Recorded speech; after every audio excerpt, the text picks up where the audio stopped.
And welcome back to Survivor 42 and 42. Just finished watching South Pacific. Thank God Sophie won.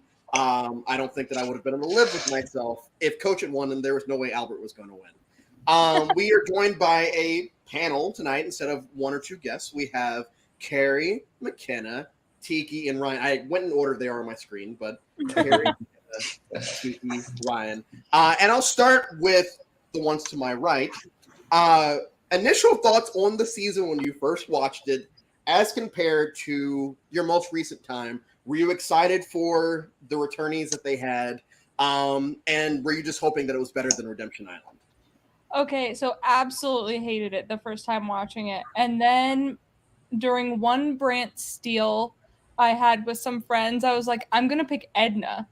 And then rewatch South Pacific just focusing on Edna. And I was like, man, this is great. And so Carrie has heard me hype up Edna so much. And so I was like, all right, let's watch the season and watch it through Edna's lens instead of the craziness that is the rest of it. And so you kind of it's more easily digestible if you see it that way, or focus on, the good people. Yeah, I would say I'm like a Survivor toddler is what I would describe myself as. So I watched this season for the first time during the pandemic. And then I was really uncomfortable with it because of all the religious stuff. I am a religious person, and it didn't sit right with me. And then, like McKenna said, I watched it again, just focusing on Edna and everything she did. And it made it a much more positive experience. Tiki? Sorry, my phone was ringing very loudly there for a minute. Yeah, so I actually am on the other end. I am a big fanboy for this season. I always have been. I know there are fanboys for this season that are out there. I'm here for it now. So yeah. Honestly, what stands out to you about the season? Yeah, to me, the narrative of the season isn't really so much about the individual episodes. I know that the edit is not the greatest because, a lot of the focus is on Cocker and Coach, Brandon, and, not everyone gets their time to shine. There's two things to me that stick out about this season that really, really eclipse Redemption Island for me, at the very least. Number one, obviously, is that Sophie wins, of course. And I also find the way in which she wins over Coach to be just absolutely satisfying. Yeah. And number two, I think, and this is more important, I think across the board, this cast is a lot more engaging. There's certainly some weaker people for sure, but I think compared to Redemption Island, across the board, I feel like there's a lot more memorable personalities. Your Jim Rice's, even in the third, you have people like Stacey Powell and Christine. So yeah. Ryan? All right, so similarly to Tiki, this season I absolutely love it because this season holds a special place in my heart because I don't want to ramble too much about myself, but the first season I ever saw was Tocantins. I was 5.5. I was watching my parents. I had no clue what was going on. And so, of course, being a young kid, Coach is a figure that I got exposed to very early on. And he had a huge influence on me personally, as a kid watching the Dragon series growing up. And so watching Redemption Island was the first time I was sort of able to grasp the strategic element of the game. And so watching South Pacific and seeing Coach getting ready to return for his third appearance, I was intrigued, okay, how is Coach going to win the game this time? And so I was on edge every week. He didn't pull it out, but I think this like Tiki mentioned, I love this season so much because I think a mistake that a lot of people make when watching seasons is they go along the typical checklist of, oh, does it have an even edit? Is there strong gameplay on everyone's part? Does it have a strong, satisfying winner? But I feel you're kind of handicapping the viewing experience by looking at it like that. So I feel if you're able to look at it through a different lens and just appreciate the hidden meaning, the meanings that are hidden in plain sight, I think you can really enjoy the season. So, Carrie, since I'm assuming you're the last person besides me, you're the last person to watch this season, the most recent, am I? Probably. We just did a rewatch a month or two ago of it. Oh, okay. Then maybe someone else. But anyway, the question is, do you feel if they were swapped, if Ozzy and Coach were swapped, does it go the same way it goes, or do you feel like Coach brainwashes these folks on the other tribe, or did they end up on the Did they end up in a great situation? Because they both ended up at the end of the game, but I think it's a perfect storm of Coach and Brandon being together. 100% that's a perfect storm, because Brandon has his, religious thing, and Coach also has that religious thing. And like whether he was aware of what he was doing, whether it was like straight up manipulation or just, I don't know. But it probably started out as the right intentions, Right. and then just he saw it as a tactic. Like that wouldn't have happened if Ozzy had been on the same tribe as Brandon. do you feel like Ozzy might have actually gotten voted out early on that other tribe? Because with the Savai tribe, it was, very much the cool kids club. There was the attractive people, the traditionally attractive people. And Ozzy ends up with them, where he can bond with the majority of them, as compared to Coach, where, it's more of the family folk. Yeah. And so I feel like if the roles were reversed, I think they each would have been voted out early, 100%. Yeah. I think they had certain people that vibed well. Like you have Keith, who I don't think Keith is connecting with Coach. I don't think Jim is connecting with Coach. I don't like. There's a lot of people on Savai that would not vibe with Coach, and vice versa on Upolu, where Ozzy is this like cool guy, and Upolu is all these like nerdy, like not. It's the not cool kid. Brandon Hands, nerdy or Brandon Hands. Right. Nerdy about God. Tiki, what did you think about the two returnees this season? Do you think that they got it right, whatever that means? Or, and this is what I said yesterday with Redemption Island, where I was starting to think, how could this season be worse? And in my head, it was, if they did Rupert versus Russell, it would have been way worse. Oh, man. I was trying to do that as well. And it's like, I guess these two work better than most. I mean, I'm not a fan of either one of them, but like, it works. So what do you think of these returnees? Do you think there could have been people that took their places? Yeah, I remember when the spoilers came out about these two in particular being on. Collectively, the whole community was like, what? Mm-hmm. Why these? What's their history? But I do think that if you look at it thematically, and this kind of ties back around to like why I am such a fan of this season, because I think thematically this season is really, really strong. Coach and Ozzy both have that kind of like warrior mentality to them, but both in very, very different ways. Mm-hmm. And I feel like that's honestly what makes them work as far as... should have pitched that better then. They should have said it the way you're doing it, where it's like, they're both warriors in their own way, blah, blah, blah, blah, blah. They absolutely should have led with that. I agree. Yeah.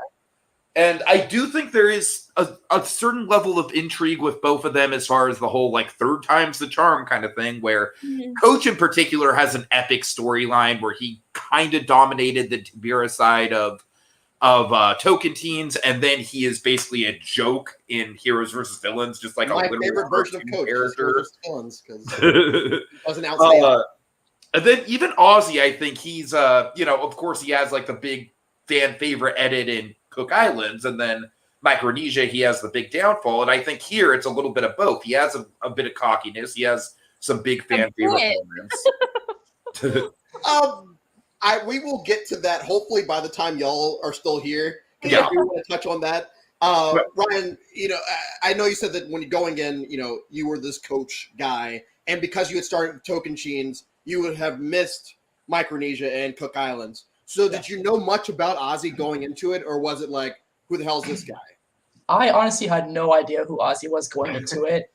I mean, I just saw him as a fun, athletic guy. I knew he had played before. I just didn't know where he's from. And I mean, I started to root for him as watching, not the way he was rooted for in Cook Islands, because he was portrayed a lot more arrogantly in this season. But I mean, I didn't know I had no idea who he was, but it was fun to see his like kind of story unfold. Honestly, I like the storyline that Ozzy has this season, and yet I still don't like Ozzy this season. Like, his storyline is fun. I enjoy it's the Matt Elrod storyline, but with someone that we care about, I guess.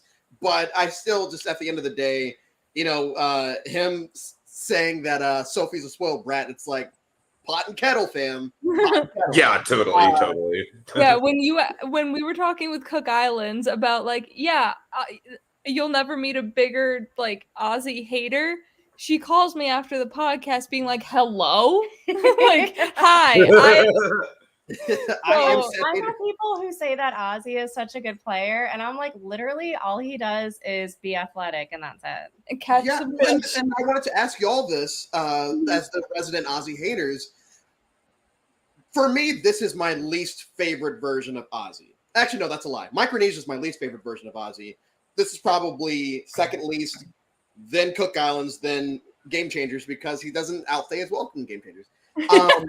For this season, do you agree? Would you say that you agree as far as his storyline is fun this season, but it's still just like dick mode Ozzy?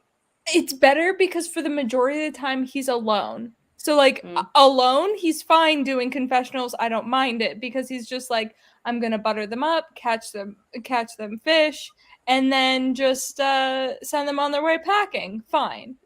It was cute. That's completely fine. Have him interact with literally any human. Don't want to get him off my screen. Honestly, and this is, I don't know why I remembered this aspect, but when Cochran shows up at Redemption Island, I just, in my head, I was like, Cochran. And when he said it, I'm like, why do I remember that line by Ozzy? It's such a throwaway line. But in my opinion, Ozzy is the reason that everything gets fucked up with the merge. I mean, I feel like a lot of people, if They you're not blame self-obsessed- Cochran, but because Cochran was so pushed. Well, that and the way he acted on Redemption Island, and Albert and Coach are looking at each other like, "Oh, I don't buy it." I don't think that Coach just immediately figured out that it was all a ruse. Mm-hmm. I do feel like he caught on to what was happening when Ozzy is sitting there doing the worst acting performance, and then Cochran didn't do much better when they got to that merge camp. But I feel like Ozzy bullying Cochran for most of the him and Keith. Whitney's husband. Keith. Ozzy, Keith, Jim. I know that Jim was protecting him, but still, I'll throw Jim in there. I don't agree with what Cochran did, but I also don't blame him for what he did. Because why would I go to rocks for people that I don't care about? Before y'all bounce, Yes. I'm going to jump ahead to my final questions before we get back to it. Yep. Overall thoughts on the season, and do you like Sophie as a winner? Love Sophie as a winner. I think she 100% deserves it and killed it when she got back to playing again in Winners at War. So big Sophie fan. And it's like bottom third season.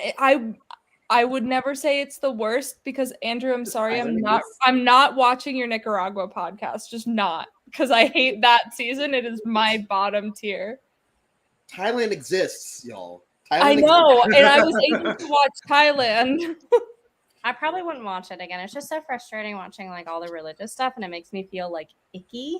So it's probably not one I would watch again. As far as Sophie being a winner, I feel like I don't quite understand I like I said, I'm a Survivor toddler, so I feel like I need like a little bit more exposure to understand the Sophie stuff. Once you're not a casual anymore, I'm sorry. Before we go though, I am going to stand on my Edna soapbox of her and Cochran are at the same sort of position here, where she knows she's at the bottom of Upolu. Cochran's at the bottom of Savai'i. If Edna flips here and is like, Cochran, don't worry about it, we'll get them out later. Edna flips. The game is completely different. Edna is the crux of South Pacific and why the ending is the way that it is. And I will stand by this forever and on this hill, on this Edna Ma hill. I will. Fancy hat. If you want to hear more about this, a mutual friend of Andrew and I, Naomi, she has a podcast. Mike Send me White the was link, robbed. and I will post it in the All right, great. Mike White was robbed. I talk in depth about how Edna is the best, and you should listen to it because you'll be enlightened. Thank you all both so much for coming on. I appreciate you guys taking the time. Thank you. And we'll see y'all soon. Bye. Yes, goodbye. All right, y'all. So we're going back to the pre-merge. Just go from there. and especially on Coach's side of things, where he immediately has Edna in his pocket, but he also builds this alliance of 5. And then we have 3 other people on the outside. And once again, much like Redemption Island, we end up in a situation where, at least optics-wise for most of the season, it looks like a lot of these people are up Coach's ass. But a lot of the confessionals people are doing, it's like, yeah, it's Rick and Brandon that are up his ass. It does seem like Sophie and Albert have minds of their own. So, Ryan, do you feel like the family, that alliance, do you think that it's fair comparing them to the Boston Rob alliance from Redemption Island, or is the Sophie Albert thing enough to make it that different? If that makes sense. Well, I'll be completely honest. I actually do categorize them in the same way.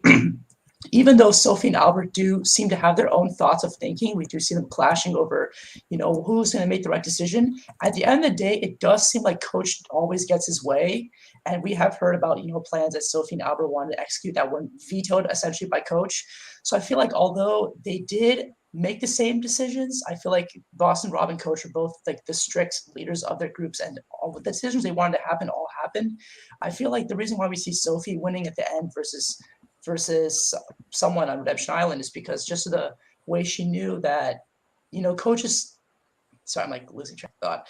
No. Basically, she knew the whole time that Coach was not going to get the respect of the other people at the end, whereas no one in Redemption Island was aware enough. I feel like she was aware enough, not too much to push her ideas too much to get her to vote it out, but just enough to say, hey, if I can just ride this far enough, I can salvage this at the end. That's all I need to do. So This guy's a jamoke, and I'm going to rely on him still playing this holier than thou character when he doesn't need to do that. Once he gets to the end, he could go full on, just like, this is actually who I am. I'm Ben Wade. This is who I am. But instead, I keep wanting somebody to actually do that, and I don't think anyone has successfully pulled off the whole, essentially what Philip was trying to do.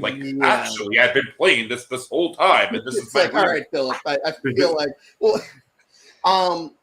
a couple of notes from the Savai tribe. Ozzy has 2 flirt mances in the span of about 3 episodes. Neither of them work out too well. He votes out Semhar. The man's got a type, Andrew. Huh? I said the man's got a type.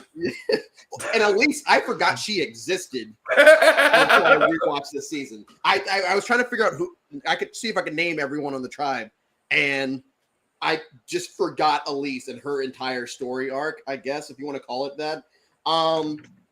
My favorite scene of the entire season is of course, Stacy on Redemption Island.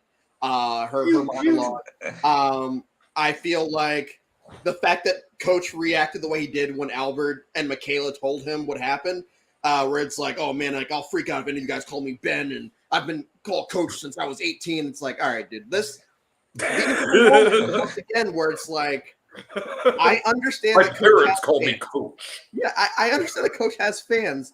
I just don't understand his fans, especially this season, where I feel like this is the worst version of Coach, because not only does he so he kind of strays away from the Dragon Slayer type character and more into this cult leader. And let's get on that, because this season is right during the Hantz era of CBS, and we have, according to his career thingy, Russell Hantz's nephew, Brandon Hantz. Now, early in the season, he's a fucking creep. Let's just call it what it is. He's a creep. He wants Michaela gone for reasons. The whole Michaela thing is absolutely the black spot on the season, no question. And after Michaela's gone, before we get to that part, Ryan, thoughts on Brandon Hantz just pre-merge, before we even touch on anything merge? I think Brandon Hantz was introduced into the season, especially from his first confessional, where his whole plot line revolves around him being Russell's nephew. We see him in the first couple of episodes being this kind of creep, or whatever you want to call it. And I'm going to be honest, I know a lot of people feel really uncomfortable about it. I find it incredibly interesting, even though it can be hard to watch at times. He is a very compelling character, especially in the pre-merge, when he's just trying to just get into the flow of playing. The conflict of being Russell Hantz's nephew is still fresh on his mind. And I feel like it's really fun to watch him navigate the game of Survivor while being able to fight his inner demons. And although execution, it may be hard to watch as a viewer, I find it very interesting. So I really enjoyed his pre-merge. Compelling television. I agree with you, and I want to get back to that. Tiki, were you fed up with the hand stuff at this point? Oh, absolutely. Yeah. But what did you think of Brandon pre-merge? Yeah, I was absolutely fed up with the hand stuff. I think you and I actually had this very discussion on Prometheus. It's like, Sure. I would like heroes versus villains a lot more if the edit wasn't so Russell centric. Yeah, pre-merge Brandon. I actually, ironically enough, I find the post-merge side of Brandon to be a little bit more compelling for me personally. Yeah. Just because I feel like he is the one that is drinking the most Kool-Aid as far as the cult stuff goes, and he is the one that takes his betrayal like the most personally. Honestly, I see what you're saying, Ryan, about like like he is a very complex character as far as like the dealing with the Hans legacy and everything, and grappling with his own inner demons. It's interesting. But yeah, I'm sorry, the Michaela thing is just super creepy. It is, but go ahead, Ryan. Go ahead. I mean, it is creepy, but I think it's something that I don't want to call it refreshing. That sounds horrible to say. But it's new. It's something interesting. What was refreshing? Dan. Which one? The bad one. Which one? the bad one. Come the on. Really bad one. Okay. Let's not do this. But I do feel like, and this is one of the many reasons I did find Brandon to be a compelling character this season. This is where Russell like trashes him at the reunion. It's so sad. I feel so bad for this kid here. I was just so over the whole family, and then that same year you had Willie on Big Brother. So we have Brandon, who Coach is spouting honesty, integrity, all that. Brandon's really the only one that actually like sticks to that from beginning to end. He's telling people straight up, this is how the vote's going to be. Y'all can like it or you're not. Like, this is how it is. This is the alliance. You're not in it. Period. He is being overly honest with people. And one of my other favorite moments with him is when he tries to protect Cochran after the merge boot. Like this, when you're with Brandon, you're with this guy, and he's laying down for these folks. And this is one of we're going to keep touching on it. Coach and Albert very much, I hate this. Russell's just trashing this kid. Coach and Albert at different points throughout the season utilize the fact that Brandon's going to be this loyal soldier because of God. And there are a lot of moments where they just sit there and pray with this kid, knowing full well that they're not believing in everything they're saying to him. Like they're prayer warriors, as Natalie White once said, but I don't buy into them praying for real with this kid. And I feel like he was actually sitting here saying his excitement when they found the idol. Totally. One of the most uncomfortable scenes, and it's played for laughs because it's like it's so bad. It's so bad. But yes, once Michaela is gone and Brandon is sitting there telling Edna, you're 6, right? And this is where with Edna, and I liked her this time around, but it's like Brandon told you pre-merge that you were 6. So why are you so surprised at 7 that you are next after Cochran goes? Yeah. So now let's move to Edna real quick. Ryan, Edna, thoughts? I feel like Edna was a bit naive, and I feel like the question you just asked, Brandon told her she was 6 in the pre-merge. Why didn't she believe it? I think the reason she didn't believe it is because she heard it from Brandon. She didn't hear it from the big man Coach. You have to hear it from the cult leader himself, and he was kind of, breathing her in the whole season. I got you. I've got you. I feel like Coach's plan with her was to have her as like her in his pocket and have this side alliance of 5. And I guess he didn't want the 2 to come together. But I feel like once she found out about that, that's when things got really uncomfortable for him. But I thought she was a fun character. She was interesting to watch. She had funny moments, but I feel like her incapabilities as a player really brought the course of the season in the way that it went. She could have definitely done something to prevent it. Tiki, Edna and Rick, I felt like this time around watching really stood out to me. As far as they neither one of them is getting much screen time, especially Rick.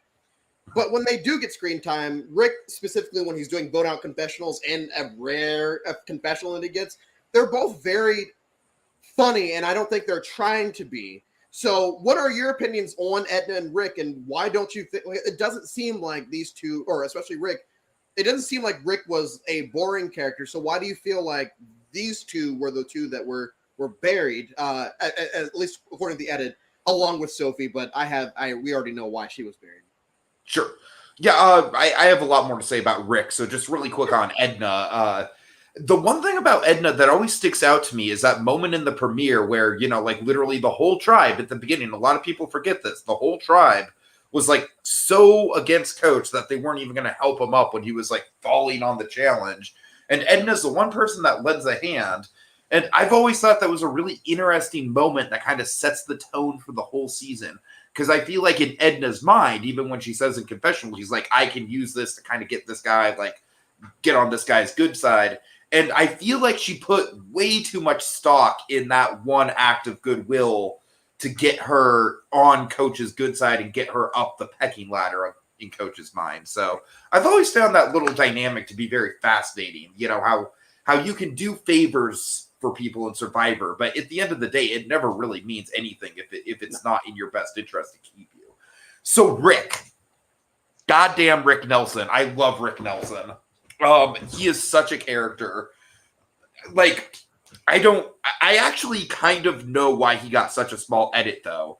It's because literally he was just very mumble-mouthed and soft-spoken. He didn't really have a lot to say. I remember hearing an interview with Jeff where Jeff Probst, where Jeff was just like, especially at Tribal Council, it was like pulling teeth trying to get the dude to say something insightful. I honestly think the game was honestly kind of like above him to a certain extent. I feel like he was almost kind of like a very old school casting choice in the sense that he wasn't even really thinking about the game when he was playing it. Well, the way that he tore into them about lying at Final Tribal is like, you guys know how I feel about lying. It's like, now, like, like this far into the history, and you knew what you signed up for, right? You knew that this game is built off of lying at least some of the time. I have two quick Rick moments I want to bring up really quick, absolutely. Just because they're both iconic to me. It's kind of like a. Is one of them dumb move? Not necessarily, no, but that is a good one. First of all, a lot of people again forget that Rick was actually very anti-Coach in the premiere, and he's talking about what kind of grown man calls himself the Dragon Slayer, and I love that. And I love how he went from that to very quickly just being in Coach's back pocket. I've always really enjoyed that kind of like very quick flip in his personality. And then also, I'm sorry, Andrew, this is a super specific thing, but I got to bring it up because it's like etched into my memory and I quote it all the time. So I believe it was like, like at the very end. Oh, you actually just watched the finale, so you can tell me if you saw this. I think it's either for the preview for the finale or at the very end of the previously on Survivor recap in the finale when they're going over who the finalists are. And when it gets to Rick's big quote is, "There's blood in the water, and we're all just swimming around in it." And I quote that all the time. That is one of my most memorable, like, random Survivor quotes. Yes, we're all just swimming around in it. That is a deep cut.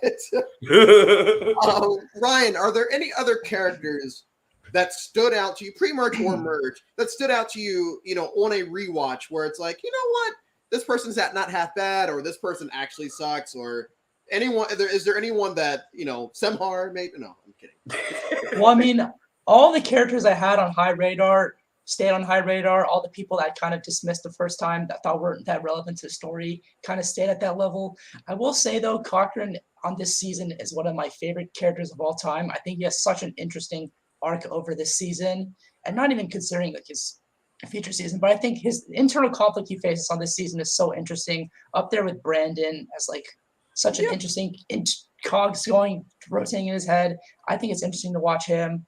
Also, Jim Rice, another classic character, I think that had a lot of potential, but the game just didn't go the way he wanted. And as for the rest of Saba, way too emotional.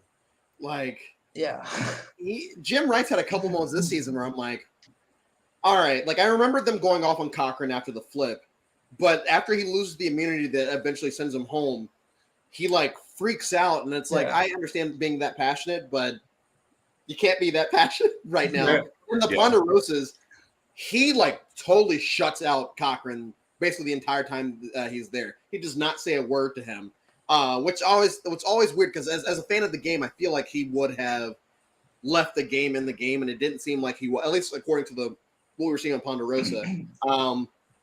So Cochran, for me, this is my favorite Cochran. This is my favorite version of Cochran. I don't like him in Caramoan because it comes off as just, okay, we get it. You're a neurotic nerd. We get it. It's a bit one-dimensional.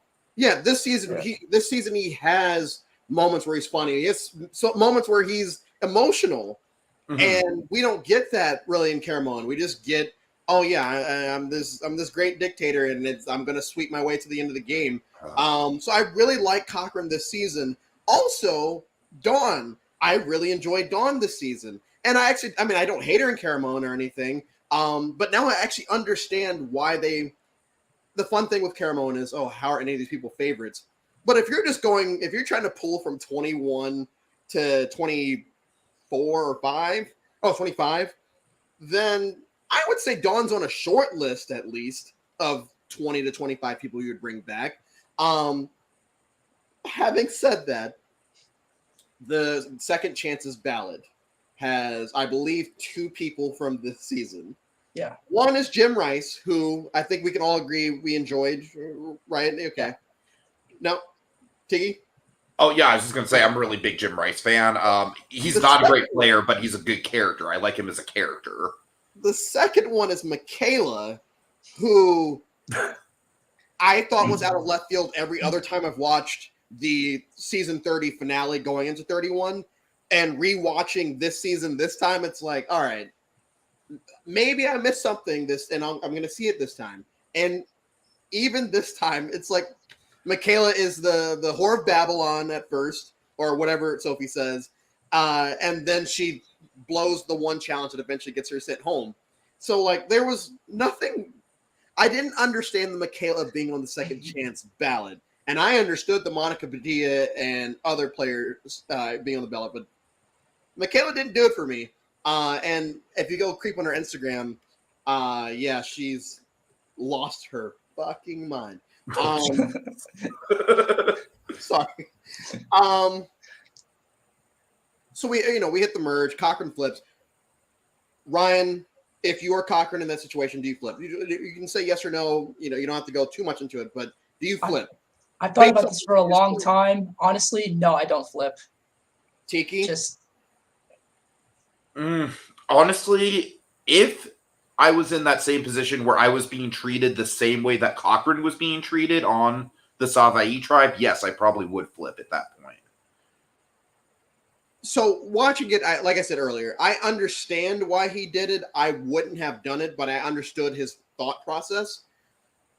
My thing is always, okay, well, I feel like these people, even if you vote with your OG tribe right now and get out, anyone on the other side, I feel like these people are fluid enough that they would play with you still. And maybe you guys could pull something off down the line. I think that because they had such a set plan for this, that it was so elaborate that it had a multiple episode story arc. I feel like that's what burned. That's where Whitney actually has a character after that moment. Whitney, you disgust me. Yeah. I actually understood their anger. But also, Dawn is like a very underrated person this season because Cochran feels comfortable enough to talk to her about the potential of flipping. Dawn talks it out with him, like she contemplates because she didn't like the way that he was being treated on their OG tribe. And at the last moment, she says, I think this is a bad idea. I think we should just do this and we'll do something else later. And, once again, I understand why he did it. I feel like, at least me and Ryan, we disagree, but I do. And it's wild because it takes him until 8, I believe, to figure out I'm probably next. And for such a game, I don't want to say game bod, But for such a student of the game, for him not to realize, at least on camera from what we're seeing, that my time is probably going to be up, especially if this is a double boot tribal council, which it ended up being when Whitney and Dawn went back to back. It's wild that he wasn't, expressing that earlier than he was. Also, and this is something, if you want to talk about deep cuts, this is thought about this. At the beginning of the season, when Jeff is like, oh, yes, John Cochran, blah, blah, blah. Cochran's like, yeah, Ozzy and Coach have both played twice. And Jeff's so taken aback that someone knows this. He was like, oh, if you know that Ozzy and Coach have played twice. And I'm like, oh, yeah, this is definitely high recruitment period. Oh, yeah, for sure, yeah. That's not a deep cut to know that Ozzy. No, it's really not. But I think for this being a recruit season, we did get some fun players, I won't say fun characters, but we got some fun players, whether they were good or not. Does the Redemption Island twist, I guess, work this season for you, Ryan? I think that's a twist, although I generally don't like it. I think it works very well for this season because, having Ozzy in a season where he's coming back to redeem himself, having Redemption Island there definitely helps his arc over the season. I think if he goes out in the pre-merge, then his arc is very unsatisfying. I think this works for him. I think also keeping Ozzy in the game on Redemption Island and keeping Coach in the actual game kind of sets up this rivalry that's going to pay off in the finale. Ozzy's in his element, doing what he's good at, surviving on his own. Coach is in the game, working his magic on loyalty on the players. And I feel like it sets us up, even if the boot order is a bit obvious from the merge forward, it sets us up, it prepares us for an exciting finale, which I think we do get. So I think it works. Ryan, what you just said right there is exactly why I'm a big fan of the season. Like that's what I was talking as far as like the thematics go. You know what I mean? It's like I feel like even though not every character is that well edited, I feel like the broad scopes of the story, the broad sweeps of the story this season are so well told, I think. Yeah, and I've honestly never thought about it like y'all just put it, but it's so true. Like you come into the seasons like, what do these two have to do with each other? Like they have nothing, they have no history. But then there's like this collision course where they don't interact during the pre-merge for the most part. And then all of a sudden it's like, all right, it's going to be Ozzy versus Coach at the end. And this will be a fun little ending. And I still think that the payoff works, even though neither one of them wins, because it is someone who played the person that we all deem to be in charge, at least from the optics point of view. So I do feel like that saved the season, at least saved the season as far as it's better than Redemption Island. I will say that my favorite part of this season's Redemption Island twist is every battle back at the merge, it was two people going home. Mm-hmm. So every episode, we were just like, they were very much speeding through this. It was like, all right, two of you guys go. We're just going to, because in Redemption Island, it was two people win, one person goes, and it's like, all right, guys, like, yes, of course, Wyatt Nash is going to, I can't remember his real name now. Matt Elrod. Matt Elrod's going to keep on winning because he's going to get first or second every single time. So I did like the way they did this. Now, obviously, it is perfected in Blood versus Water, which will be Saturday. Thank goodness. I'll be fresh out of the dark ages at that point. But overall, I feel like what will always bring the season down for me is the religious manipulation of Brandon by Coach and Albert.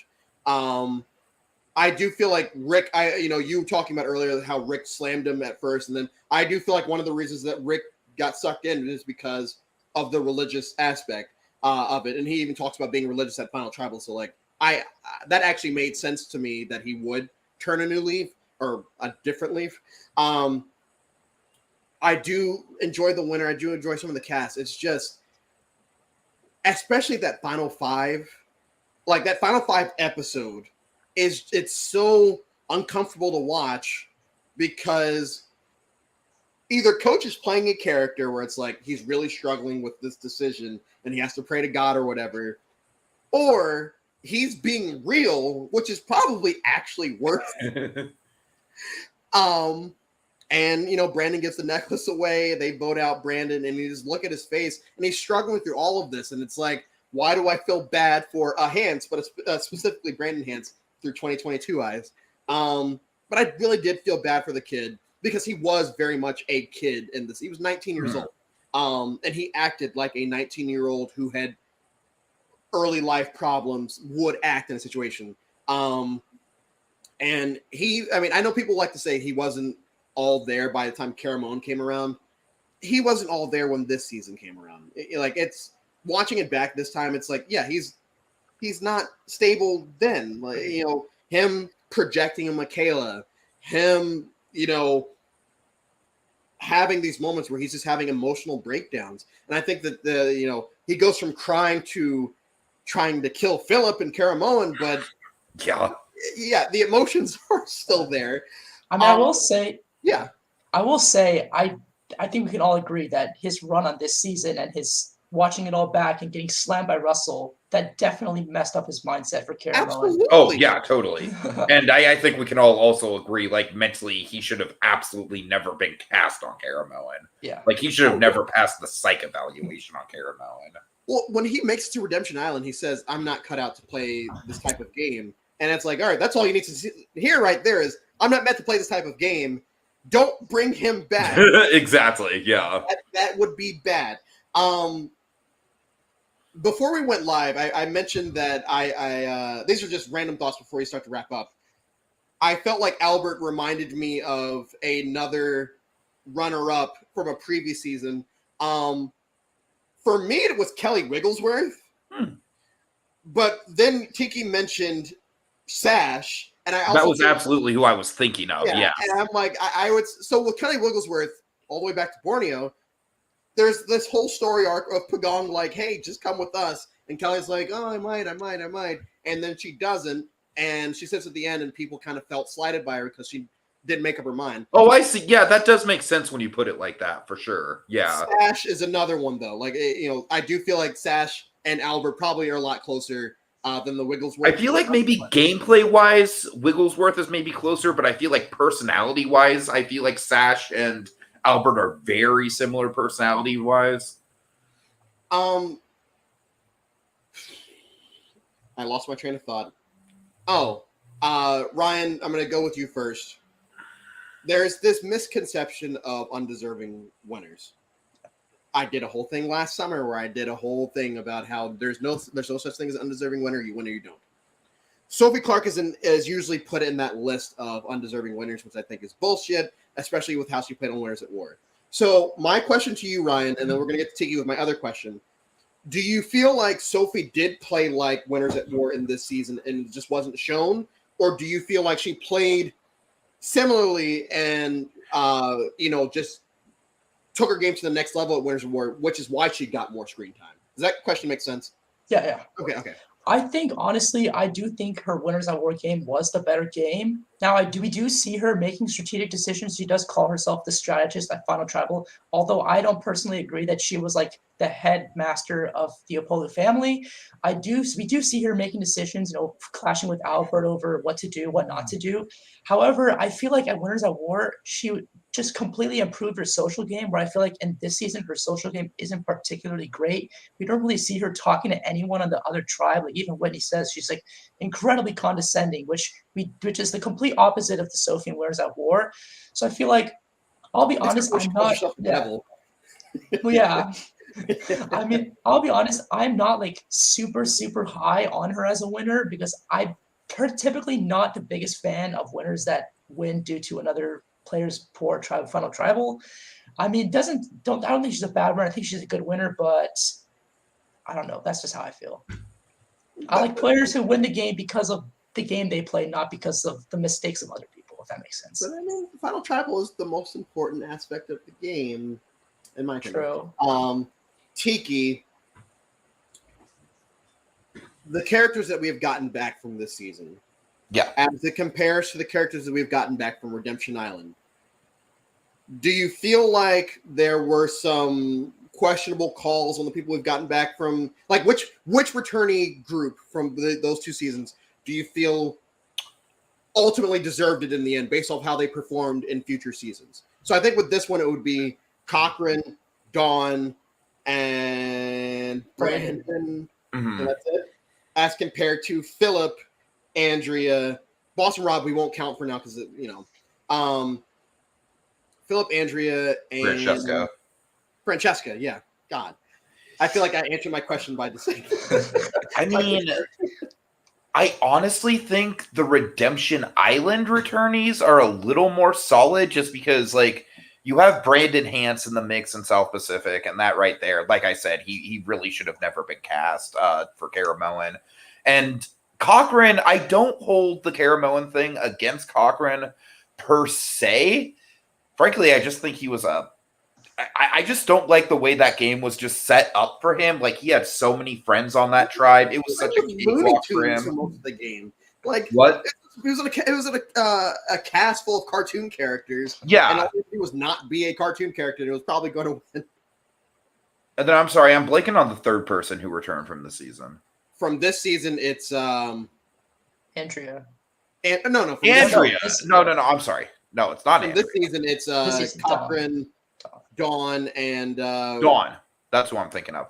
And honestly, Dawn, like, the stuff with Dawn and Caramoan is very uncomfortable for me because it's essentially like an example of how there's a double standard between, like, older women playing the game and younger men or just men in general. And I feel like Probst, like, making her apologize to Brenda was, like, one of the most BS things that Probst has ever done. So with Dawn, there's a whole, like, air of, like, ickiness with both Dawn and Brandon. And with Cochran, I just don't like his win. So yeah, with Redemption Island, it's like Philip, he was annoying as shit in Caramoan, but at least he was a memorable character with a memorable downfall.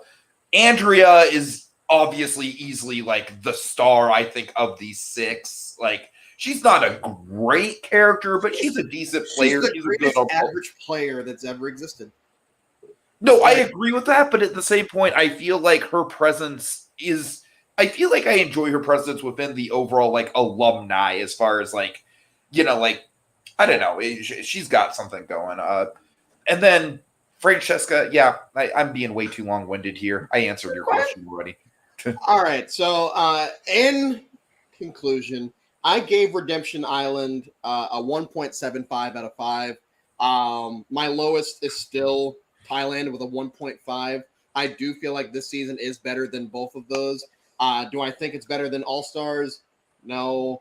I'm going to give it 2.25. Maybe.